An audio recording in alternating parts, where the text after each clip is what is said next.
So, you hit your goal weight. That part is done. Now what? For a growing number of people, the answer is not quitting cold turkey. It is microdosing. Microdosing tirzepatide, 1 milligram, maybe 2, just enough to hold the line. Enough to keep appetite calm, but not so much that it overrides your body entirely. Let us talk about how this works in the maintenance phase and why it might be a smarter long-term move than most people realize. Because here is the reality. After the transformation comes the hard part, keeping it. That is when habits start to slide. That is when hunger comes back louder. And that is when a lot of folks start regaining. But what if you did not quit the medication completely? What if you used a lower dose, not for dramatic weight drops, but for quiet support? One Reddit user described it perfectly. I do 1 milligram every 10 days, just enough to silence the food noise, not enough to feel weird or tired. That low and slow approach, it is catching on. The idea is to support your lifestyle, not replace it. You still eat balanced, you still move.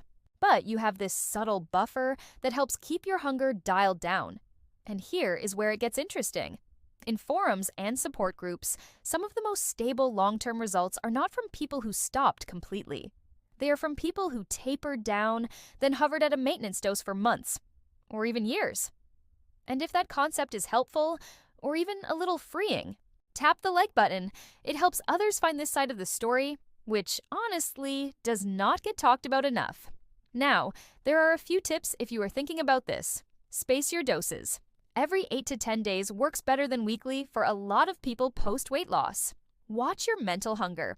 If cravings come back strong, you may need a tiny bump, or to look at stress and sleep. Keep your labs checked. Even at low doses, A1C, cholesterol, and B12 can shift over time. And always talk with your provider.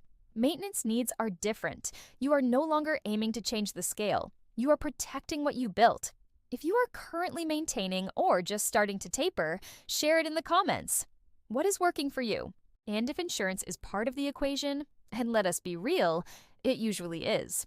We are covering that next. How off-label microdosing affects coverage, compounding, and pharmacy red tape. Subscribe so you do not miss it. See you in the next one.